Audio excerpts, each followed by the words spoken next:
Well, hello YouTube, another day in the shop. So, got it. I couldn't, man, it's like Christmas around here every day building this airplane. I will tell you, building this airplane, it's kind of like Christmas every day. You get up every day and there's something new and it's exciting and it's cool. I guess this is a grown person's Christmas, right? I guess, and we get to meet Santa Claus when we actually get to put it in the air. But enough said of that. So today, and I'm gonna put it up probably somewhere over here. What we're gonna do, we need to roll these edges so they're rolled. It's got to be rolled, and the way you do that, and this is all new to me, but the instructions say, and like I said, I'll be up there in the upper right hand corner.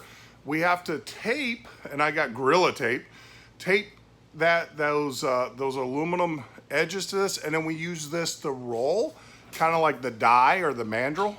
Is that what I wanted you to say? So that's what we're going to do today, and then maybe, depending on how that goes, we will get to the next part, which I'll put up here as well, which is putting in the counterbalance. And you know what? That will complete the rudder. 3 days. 3 days ahead of schedule. So, yeah, it's an exciting day. So stay tuned. And like always, this plane's not going to build itself.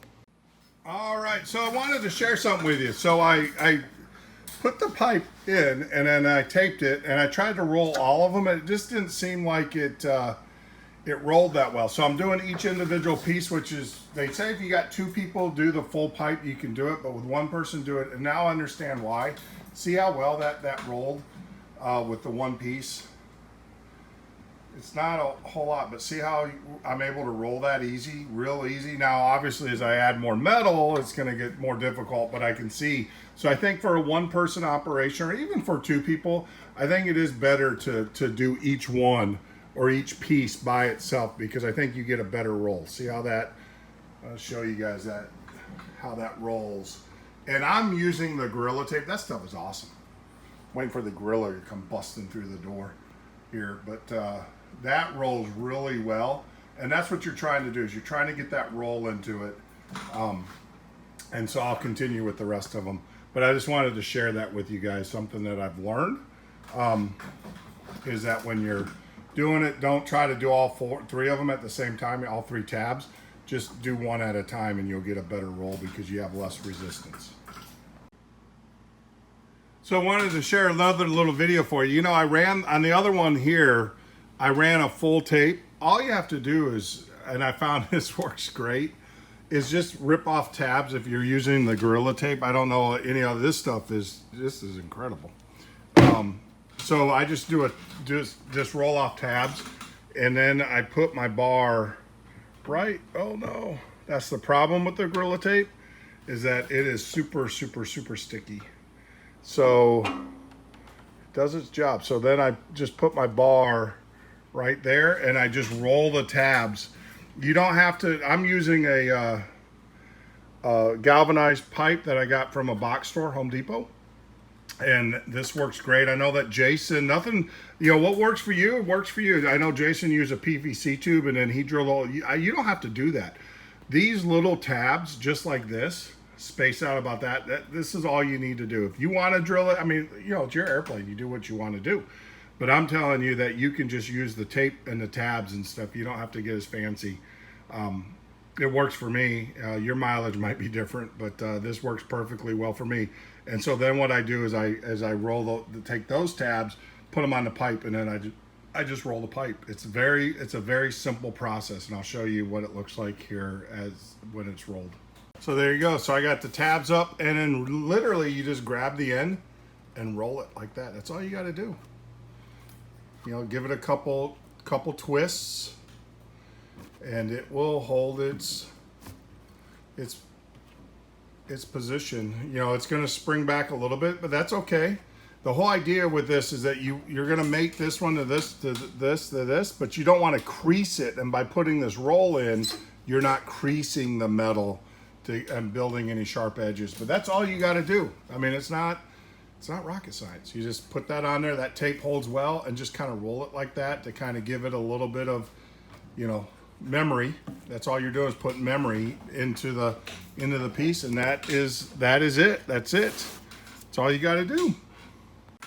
All right, so there you go. That's what mine looks like. I don't know what yours should look like after it's been rolled.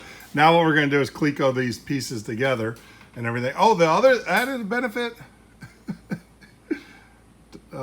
Gorilla Tape makes a really good Band-Aid. That's what I wanted to say. So I gotta rub this. I'm gonna deburr this edge a little bit. It didn't get deburred good enough, so I'm gonna take care of that here in a minute. But that's what it looks like when it is rolled over. And now what we're gonna do is bring them together and then Cleco them, and then we will.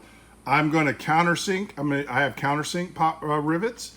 They are the, go over here to the, not LPs, the CS4-4s, the CS4-4s, and these actually have a countersink. Unlike the LP 4-4s, those sit on the top, and everything.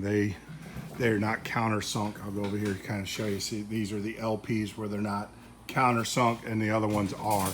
So we're gonna match them up, and we're gonna use the countersink CS4-4s on here.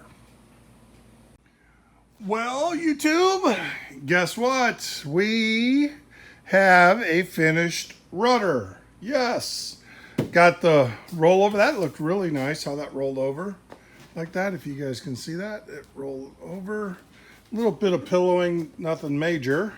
I expected that with that type of thing. We got the counterweight in. This rolled over, so the top. And we got all the rivets put in here. I even put in these two rivets down here using my my 4-inch pneumatic squeezer. Got these two. This one here is a pop rivet. I know Jason and other people were forced to try to get that to get a bucking bar in there to do that.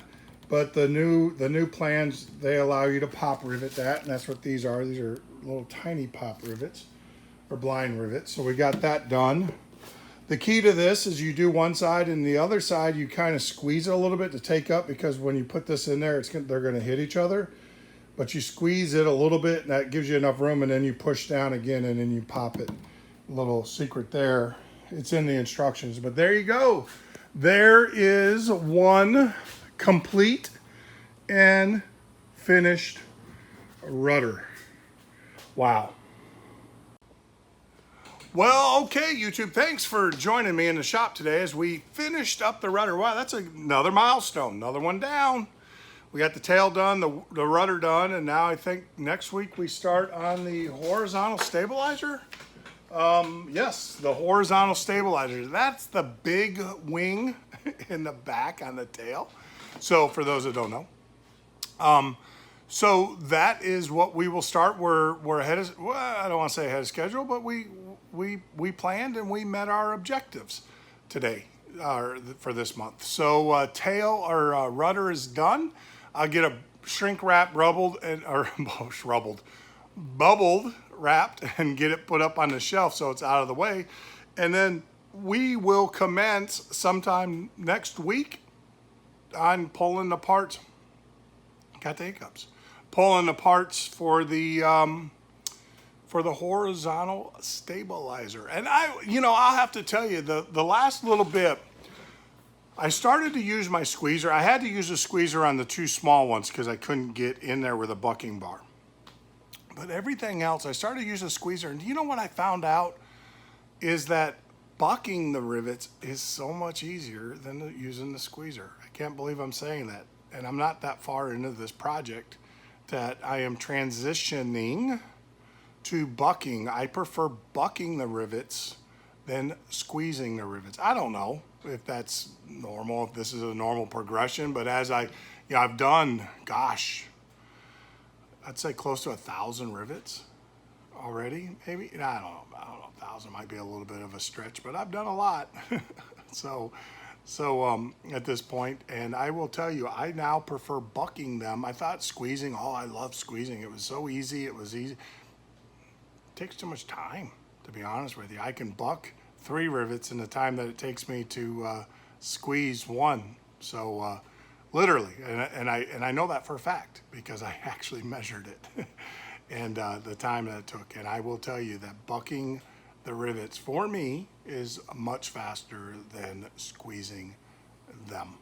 So, all right. Well, we got the rudder done, and like I said, we're going to start on the horizontal stabilizer. I got to get some cleaning. I have created a disaster. My shop is a mess. I've grabbed every tool that I could grab today to get this project done, but we got her done. And I appreciate you guys sticking with me as we go through this, or as I go through this. Me, myself, and I. That's why I say we.